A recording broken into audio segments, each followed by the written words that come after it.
Hi friends, అందరికీ నమస్కారం. ఈరోజు వీడియోలో ఈశ్రమ్ కార్డు ఎలాంటి మిస్టేక్స్ లేకుండా ఏ విధంగా ఆన్లైన్ చేయాలనేది ఈరోజు వీడియోలో మనం తెలుసుకుందాం. అంతకంటే ముందు నాదొక చిన్న రిక్వెస్ట్ ఫ్రెండ్స్, మీరు కనుక ఫస్ట్ టైం నా ఛానల్ చూస్తున్నట్టయితే తప్పకుండా నా ఛానల్ని సబ్స్క్రైబ్ చేసుకోండి. అలాగే ఈ వీడియోకి ఒక లైక్ కొట్టండి ఫ్రెండ్స్. ఇంకా ఎటువంటి సుత్తి లేకుండా ఇక టాపిక్లోకి వెళ్దాం. ముందుగా క్రోమ్ బ్రౌజర్ను ఓపెన్ చేయండి. సెర్చ్ బార్లో ఈశ్రమ్ అని టైప్ చేయండి. ఇక్కడ మనకి ఫస్ట్ది eShramGov.in అని కనిపిస్తుంది కదా, దాని మీద క్లిక్ చేయండి. తర్వాత ఇక్కడ go to main page. Next ఇక్కడ రిజిస్టర్ ఆన్ ఈశ్రమ్ అని ఉంది కదా, దాని మీద క్లిక్ చేయండి. నెక్స్ట్ ఇక్కడ మీ యొక్క ఆధార్ కార్డుకి లింక్ అయిన మొబైల్ నెంబర్ని ఇక్కడ ఎంటర్ చేయాలి. ఎవరైతే ఈశ్రమ్ కార్డు చేసుకుంటున్నారో వారి యొక్క ఆధార్ కార్డుకి లింక్ అయిన మొబైల్ నెంబర్ని ఇక్కడ ఎంటర్ చేయాలి. మొబైల్ నెంబర్ ఎంటర్ చేశాక నెక్స్ట్ కింద ఇక్కడ క్యాప్చాని ఎంటర్ చేయండి. నెక్స్ట్ ఇక్కడ are you an active member of employees provident fund organization EPFO అని ఉంది కదా, ఇక్కడ నో సెలెక్ట్ చేసుకోండి. నెక్స్ట్ కింద are you an active member of employees state insurance corporation ESIC అని ఉంది కదా, ఇక్కడ కూడా నో సెలెక్ట్ చేసుకోండి. తర్వాత సెండ్ ఓటీపీ మీద క్లిక్ చేయండి. ఇక్కడ మీ ఆధార్ కార్డుకి లింక్ అయిన మొబైల్ నెంబర్కి ఓటీపీ వస్తుంది. ఆ ఓటీపీని ఇక్కడ ఎంటర్ చేయండి. ఓటీపీ ఎంటర్ చేశాక ఇక్కడ సబ్మిట్ మీద క్లిక్ చేయండి. నెక్స్ట్ ఇక్కడ మీ యొక్క ఆధార్ నెంబర్ని ఎంటర్ చేయండి. నెక్స్ట్ ఇక్కడ మనం ఫింగర్ ప్రింట్ లేదా ఐరిస్ లేదా ఓటీపీతో అథెంటికేట్ చేయాల్సి ఉంటుంది. ఈ మూడిట్లో ఏ విధంగా అయినా మనం చేయొచ్చు. ఇక్కడ ఆధార్ నెంబర్ ఎంటర్ చేద్దాం. ఇక్కడ నేను ఓటీపీ బేస్తో చేస్తున్నా కాబట్టి ఓటీపీ సెలెక్ట్ చేసుకున్నా. నెక్స్ట్ ఇక్కడ క్యాప్చా ఎంటర్ చేసి ఇక్కడ అగ్రీ మీద టిక్ చేసి నెక్స్ట్ సబ్మిట్ మీద క్లిక్ చేయండి. నెక్స్ట్ మనకి ఈ విధంగా ఓపెన్ అవుతుంది. ఇక్కడ మనం ఓటీపీతో చేస్తున్నాం కాబట్టి ఇక్కడ మీ ఆధార్ కార్డుకి లింక్ అయిన మొబైల్ నెంబర్కి ఓటీపీ వస్తుంది. ఆ ఓటీపీని ఇక్కడ ఎంటర్ చేయాలి. ఓటీపీ ఎంటర్ చేశాక నెక్స్ట్ ఇక్కడ వ్యాలిడేట్ మీద క్లిక్ చేయాలి. తర్వాత మనకి ఈ విధంగా ఓపెన్ అవుతుంది. నెక్స్ట్ ఇక్కడ మనకి your personal particulars as per Aadhaar అని ఉంది కదా, ఆధార్లో ఏ విధంగా ఉంటే ఆ విధంగా photo, next name, date of birth, gender రావడం జరుగుతుంది. తర్వాత ఇక్కడ continue to enter other details ఉంది కదా, దాని మీద క్లిక్ చేయాలి. నెక్స్ట్ మనకి ఈ విధంగా ఓపెన్ అవ్వడం జరుగుతుంది. ఇక్కడ రిజిస్టర్ మొబైల్ నెంబర్ ఆటోమేటిక్గా రావడం జరుగుతుంది. నెక్స్ట్ ఇక్కడ మనకి మ్యారిటల్ స్టేటస్ దగ్గర మ్యారేజ్ అయితే మ్యారీడ్ అని సెలెక్ట్ చేసుకోండి, కాకపోతే నెవర్ మ్యారీడ్ సెలెక్ట్ చేసుకోండి. నెక్స్ట్ ఇక్కడ ఫాదర్ నేమ్ని ఎంటర్ చేయాలి. నెక్స్ట్ ఇక్కడ మనకి స్టార్ గుర్తులు ఉన్నవన్నీ ఖచ్చితంగా ఇక్కడ మనం ఫిల్ చేయాలి. నెక్స్ట్ ఫాదర్ నేమ్ ఫిల్ చేశాక ఇక్కడ సోషల్ కేటగిరీ అని ఉంది కదా, ఇక్కడ మీ యొక్క క్యాస్ట్ని సెలెక్ట్ చేసుకోవాలి. నెక్స్ట్ ఇక్కడ ఒకవేళ హ్యాండిక్యాప్డ్ అయితే ఇక్కడ మీరు ఎస్ సెలెక్ట్ చేసుకోవాల్సి ఉంటుంది. ఎస్ సెలెక్ట్ చేసుకొని మీ యొక్క హ్యాండిక్యాప్డ్ సర్టిఫికేట్ డీటెయిల్స్ ఇవ్వాల్సి ఉంటుంది. ఒకవేళ హ్యాండిక్యాప్డ్ కాకపోతే నో సెలెక్ట్ చేసుకోండి. నెక్స్ట్ ఇక్కడ నామినీ డీటెయిల్స్ ఇవ్వాలి. మీరు ఎవరైతే నామినీగా పెట్టాలనుకుంటున్నారో వారి యొక్క డీటెయిల్స్ ఇక్కడ ఇవ్వాల్సి ఉంటుంది. ముందుగా వారి యొక్క నేమ్ని ఎంటర్ చేయాలి. తర్వాత నామినీ డేట్ ఆఫ్ బర్త్ని ఇక్కడ సెలెక్ట్ చేసుకోవాల్సి ఉంటుంది. డేట్ ఆఫ్ బర్త్ సెలెక్ట్ చేసుకున్నాక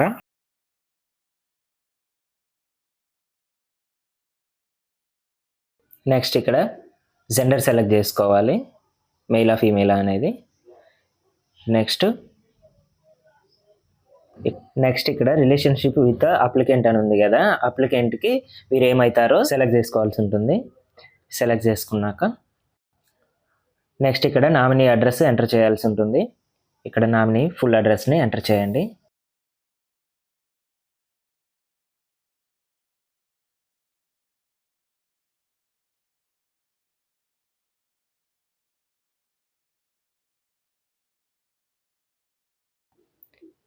తర్వాత ఇక్కడ కింద నామినీ మొబైల్ నెంబర్ని ఎంటర్ చేయాలి.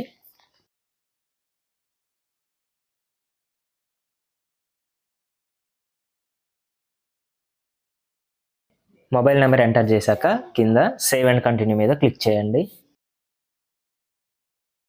తర్వాత మనకి ఈ విధంగా ఓపెన్ అవుతుంది.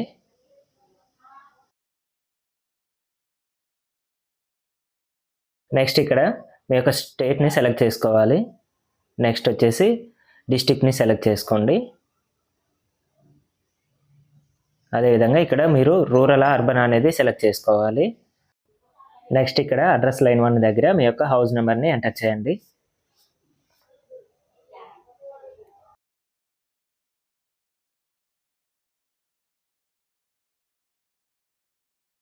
నెక్స్ట్ ఇక్కడ అడ్రస్ లైన్ 2 దగ్గర మీ యొక్క విలేజ్ నేమ్ని ఎంటర్ చేయండి. తర్వాత మీ యొక్క స్టేట్ని సెలెక్ట్ చేసుకోండి. అదేవిధంగా మీ యొక్క డిస్ట్రిక్ట్ని కూడా సెలెక్ట్ చేసుకోండి. అలాగే నెక్స్ట్ ఇక్కడ మీ యొక్క మండల్ని సెలెక్ట్ చేసుకోవాలి. నెక్స్ట్ ఇక్కడ మీ యొక్క విలేజ్ని సెలెక్ట్ చేసుకోండి. అదేవిధంగా ఇక్కడ మీ యొక్క పిన్ కోడ్ని ఎంటర్ చేయాలి.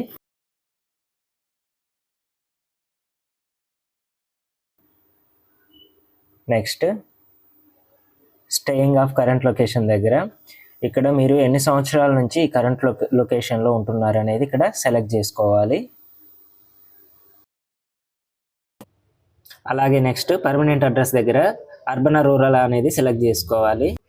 నెక్స్ట్ అడ్రస్ లైన్ 1 దగ్గర ఇంటి number as it is enter చేయండి.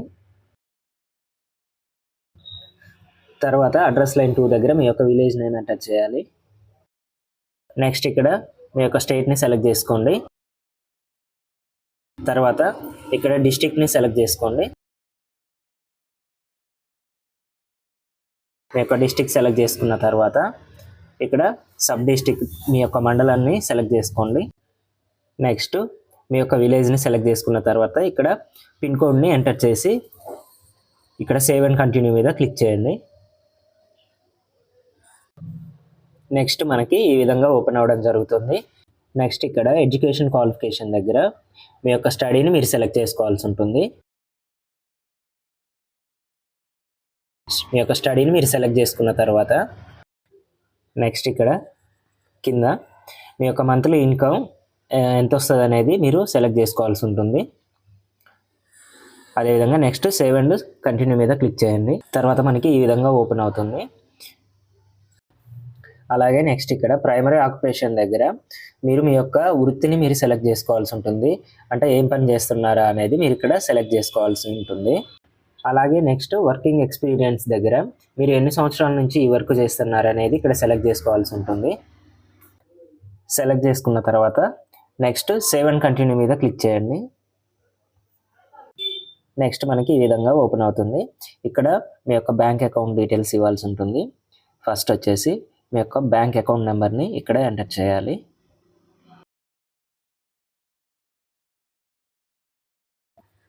అలాగే next confirm bank account number దగ్గర మళ్ళీ ఒకసారి మీ యొక్క బ్యాంక్ అకౌంట్ నెంబర్ని ఎంటర్ చేయాలి. అలాగే నెక్స్ట్ మీ యొక్క బ్యాంక్ అకౌంట్ హోల్డర్ నేమ్ని ఇక్కడ ఎంటర్ చేయాలి. బ్యాంక్ పాస్బుక్లో ఏ విధంగా ఉంటే ఆ విధంగా నేమ్ని ఇక్కడ ఎంటర్ చేయండి. అలాగే నెక్స్ట్ మీ యొక్క బ్యాంక్ ఐఎఫ్ఎస్సి కోడ్ని ఇక్కడ ఎంటర్ చేయండి. అలాగే ఎంటర్ చేశాక ఇక్కడ పక్కన సెర్చ్ సింబల్ కనిపిస్తుంది కదా, ఆ సింబల్ మీద క్లిక్ చేయండి. ఆటోమేటిక్గా మీ యొక్క బ్యాంక్ నేము అదేవిధంగా బ్రాంచ్ నేమ్ రావడం జరుగుతుంది. అలాగే నెక్స్ట్ సేవ్ అండ్ కంటిన్యూ మీద క్లిక్ చేయండి. అలాగే మనకి రిజిస్ట్రేషన్ ఫామ్ ఓపెన్ అవ్వడం జరుగుతుంది. మనం ఏదైతే రిజిస్ట్రేషన్ చేసామో ఆ ఫాము ఇలా ఈ విధంగా ఓపెన్ అవ్వడం జరుగుతుంది. జాగ్రత్తగా ఒకసారి మొత్తం నీట్గా చెక్ చేసుకోవాల్సి ఉంటుంది. ఏమన్నా మిస్టేక్ ఉంటే ఇక్కడ ఎడిట్ ఉంది కదా, ఎడిట్ సింబల్ మీద క్లిక్ చేసి ఏమన్నా మిస్టేక్ ఉంటే ఆ మిస్టేక్ని మనం జాగ్రత్తగా మళ్ళీ ఫుల్ఫిల్ చేసుకోవచ్చు. లేదు అంతా కరెక్ట్గా ఉన్నట్టయితే ఇక్కడ చెక్ బాక్స్ కనిపిస్తుంది కదా, దాని మీద క్లిక్ చేసి నెక్స్ట్ ఇక్కడ నో మీద సెలెక్ట్ చేసి టిక్ చేసి సబ్మిట్ మీద క్లిక్ చేయండి.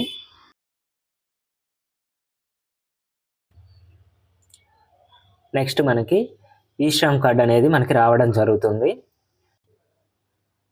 ఈ విధంగా వచ్చిన ఈశ్రమ్ కార్డ్ని ఇక్కడ చూపిస్తుంది కదా, డౌన్లోడ్ యూఏఎన్ కార్డ్ అని, దీన్ని మనం డౌన్లోడ్ చేసుకోవచ్చు.